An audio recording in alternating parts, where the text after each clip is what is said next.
Assalamu alaikum wa rahmatullahi wa barakatuh. Ni siku nyingine tena ambayo tulikuwa tukisubiri kwa hamu na bashasha ya hali ya juu katika kuelekea kuazimisha kongamano la 5 la madaktari pamoja na wahudumu wa afya Zanzibar ambalo limefanyika hapa Gombani Chake Chake Pemba. Leo ni mwezi 8 Ramadhan. Karibu uwe nasi mwanzo hadi mwisho. Yapo mengi ya kujifunza, yapo mengi ya kushuhudia siku ya leo ambapo madaktari na wahudumu wa afya pamoja na jamii kwa ujumla watapewa mafunzo kutokana na kwa namna gani na vipi wanaweza akashughulikia wagonjwa katika kiimani, kiroho na kimwili. Mimi ni Khairat Nasor, nyuma kamera ni Khatib Khamis. Karibu uwe nasi mwanzo hadi mwisho. Ikhwata fil iman, hatuna budi kumshukuru Allah subhanahu wa ta'ala. Ndugu mheshimiwa wetu mkuu wa wilaya, karibu katika kongamano hili letu namba 5. Naomba tufanye marekebisho kwenye ratiba, imeandikwa namba 4, tunaomba mtuwe radhi, lakini namba 5. Afisa mdhamini wa afya ndugu Khamis Bilal, Sheikh wetu hapa wa ofisi ya Mufti Sheikh Said, amiri wangu hapa wa Chake Chake na katibu wa taifa. Napenda kutambulisha hadhira iliyopo mbele yenu. Huu ni mkusanyiko uliojengwa na walikuwa wakuu ambao ni watumishi katika sekta ya afya, wakiwemo miongoni mwao madaktari, wakiwemo miongoni mwao wauguzi, wakiwemo miongoni mwao mabwana afya, watu wa maabara, maodali na kadhalika, watendaji wa utumishi vile vile. Wote ni walikwa katika hadhira hii. Pamoja na mbele yako hapo kama unapoona kuna wahadhiri wetu na mashekhe zetu wengine hapa katika mji wetu na wengine kutoka nchi ya nje kama Sheikh Hassan hapo ulikuwa naye pembeni, pamoja na viongozi wajai na waumini wengine wa Kiislamu kwa jumla katika viambo na vitongoji vya Chake Chake, na wanajai wenyewe kutoka mkoani Wete ndio na Chake Chake. Huo ndo mjengeko wa hadhira yetu. Lengo letu kuu, tunakusanyika hasa katika mwezi wa Ramadhani kwa kuamini ni wakati ambao unakuwa ni muafaka, nyoyo zinakuwa zinalainika.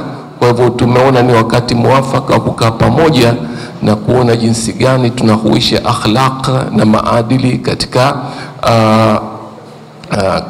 kazi zetu hizi za udaktari. Bunge rasmi Jumuiyatul Akhlaq Islam Jai ni taasisi isiyo ya kiserikali yenye malengo mbalimbali, ikiwemo lengo kuu ni kuboresha ubora wa huduma, maadili ya kiroho kwa wahudumu wa afya. Dira yetu ni kuwa na chombo makini cha kisasa cha kujitolea, kuhusisha, kuhamasisha na kuunganisha jamii kujipamba na tabia njema kivitendo.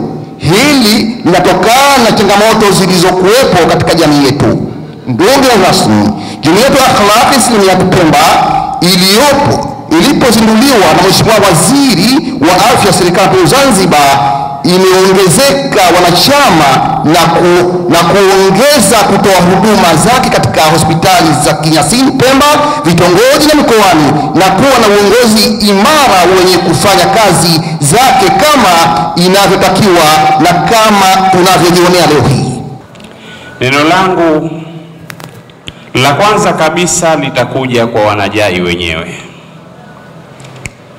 Wanajai wenyewe, uzoefu ambao naupata katika siku kama hii ya leo, Jai inaonesha uhai kwa uhalisia unavyostahili kuwepo, kwa sababu tukiwatizama wote wenye nembo ni wanajai na wamekuwa tayari katika kila hali. Lakini bil asafi shadid, cha kusikitisha, baada ya kumalizika kongamano hili, Jai hurudi chini na kuwa ni mtoto yatima aliyekuwa hana mtu wa kumshika. Mshikamano wa wanajai wenyewe unakuwa unatetereka.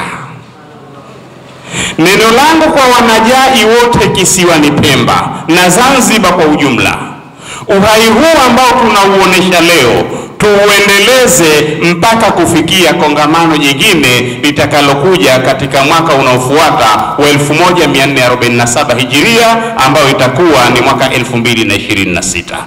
Niwashukuru sana hivyo, na kama ambavyo mnalielekeza katika sekta ya afya, lakini na mimi mlezi nilitoa wito wakati walipokuja, niliwaambia hili jambo tusilipeleke kwenye sekta ya afya tu.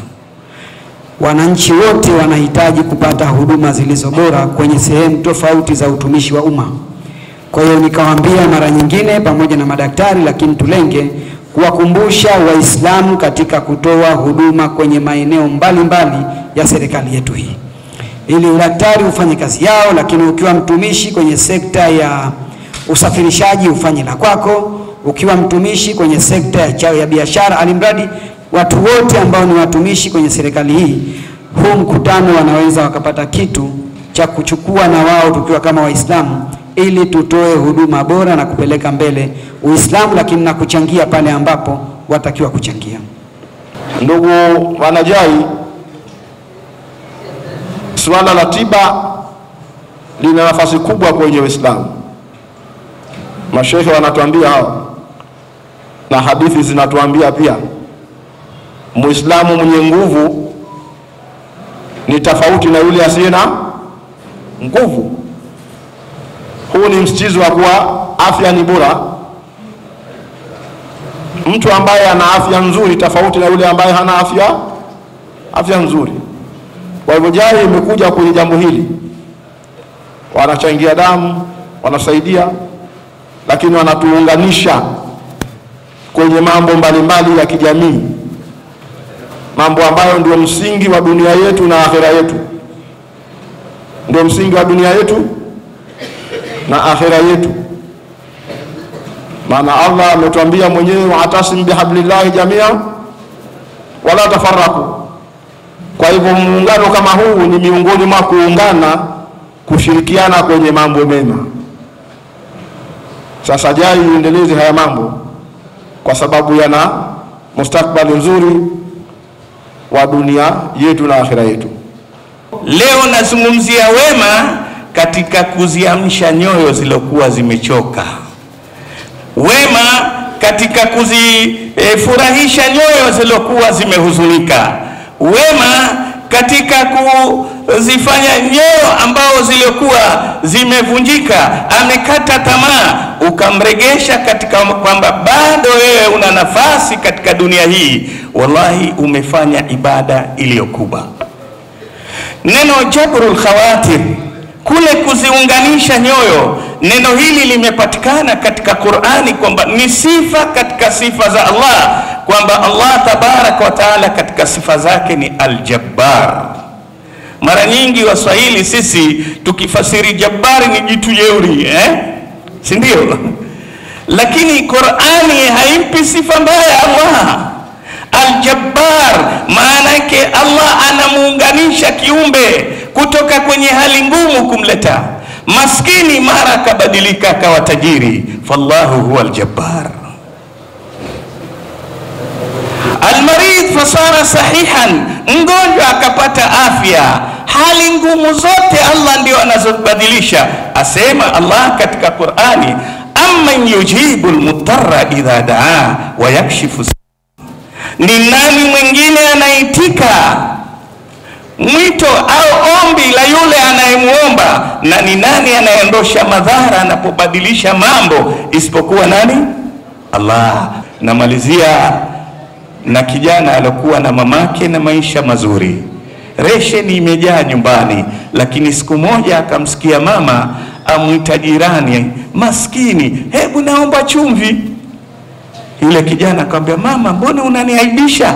Nimejaza stoki ya mwezi, unakwenda kuomba chumvi? Chumvi zipo. Akamwambia, tulia, wewe ni mtoto, mimi naomba chumvi kwa sababu wale ni maskini sana, kila mara wanatuomba, sitaki wahisi wao ni wanyonge. Ili kumuomba chumvi itamjenga kwamba hata na wao wanafanya nini, wanatuomba, hatochoka kuja kuomba kwetu. Tenda wema ili Allah kufanyie wema. Saumu yako ni wewe mwenyewe. Jana ulipanga ule daku yako, pilau na kuku, bahati mbaya swala alfajiri imefika, haujala pilau yako na kuku. Sisi kama ndio wagonjwa hatutaki kuona hasira zako za wewe daktari wetu kwa sababu hujala daku. Tunataka tuone furaha kutoka kwako. Saumu ni ya kwako, mafanikio ama uchamungu ni wetu sote. Nimeleta mada hii kwa muktadha wa hadhira yetu kwa sababu kadhaa. Moja ya sababu yake ni kuonyesha mahusiano ya moja kwa moja baina ya hizi saumu zetu tunazofunga kama binadamu na utendaji wetu wa kila siku. Mimi ningependa tu kuelezea kuhusiana na hili suala zima la nafsi. Nafsi yetu imeumbwa na udhaifu sana. Tusipendelee kuenda polepole na kuenda spidi bila ya kuzingatia haya mambo ya medical ethics katika kazi zetu. Kama tutaenda polepole, hakika mwenda polepole Waswahili wanasema hajikwai, lakini hata uende polepole vipi ikiwa hujazingatia ethics utajikwaa. Ukienda spidi, hata uende spidi vipi ikiwa unazingatia ethics hujikwai. Maadili ya Kiislamu na taaluma ya tiba. Ifahamike, Uislamu unaweka misingi imara katika huduma za afya kwa kusisitiza maadili kama vile uaminifu. Mganga anapaswa kuwa na nia safi na kutekeleza majukumu yake kwa uweledi na ukweli kabisa. Huruma na ikhlas. Huduma kwa mgonjwa inapaswa kufanyika kwa moyo mkunjufu mno na nia ya kutafuta radhi za Allah subhanahu wa ta'ala. Na nashukuru kupata fursa hii ya kushiriki kwenye kongamano hili la wahudumu wa afya chini ya kamati hii ya JAI. Nashukuru sana kwa maelekezo ambayo tumepata hapa, ni kutenda mema kwa wale wagonjwa wetu hospitalini, tuwe waadilifu, tuwe wasiri kutokana na siri za wagonjwa mbalimbali. Kwa nashukuru sana kwa uongozi huu wa JAI kutuwakilisha sisi. Amejifunza mambo mingi sana alhamdulillah, na watakia hawa JAI waendeleze hili kongamano kila baada ya mwaka na wasichoke. Na sisi inshallah tutakuwa nyumbani kwao kwa ajili ya kuunga mkono juu ya jambo hili na vile vile kutekeleza yale yote ambayo tumejifunza kutoka kwao tukiwa katika sehemu zetu za kazi. Nashukuru sana alhamdulillah.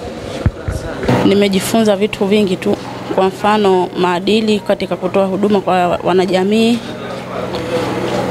Tumejifunza mambo hayo, kusoma, kushajihisha katika madaktari, kutoa jinsi ya kutoa huduma na vitu vingi tu ambavyo nimevipata kwa siku ya leo. Kwa kweli siku ya leo ni siku mzuri sana ambapo kwamba kongamano hili limejieleza kwa kina kuhusiana na maadili ya mwongozo mzima wa wagonjwa ambao kwamba wanaenda mahospitalini kuhudumiwa.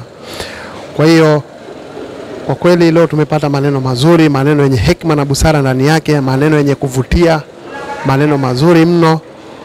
Tunatakiwa sisi wahudumu, madaktari pamoja na wahudumu wa Wizara ya Afya, pale atakapokuja mgonjwa katika hospitali au katika kituo cha afya, tuweze kumpokea vizuri na kumpa maneno mazuri, maneno yenye hekima, kwa sababu pindipo tutafanya hivyo kwa yule mgonjwa tutakuwa tumemfanyia jambo zuri sana, na itakuwa yeye mwenyewe ameona kwamba kweli hapa nimekuja hospitali na nimekuja kupata tiba. Ni matumaini yangu mtazamaji umejifunza mengi kupitia kongamano hili la 5 la madaktari na wahudumu wa afya Zanzibar. Ulikuwa nami Khairat Nasor, nyuma ya kamera ni Khatibu Hamisi. JAI Online TV, wema kwa vitendo. Usisahau kusubscribe, like na kucomment.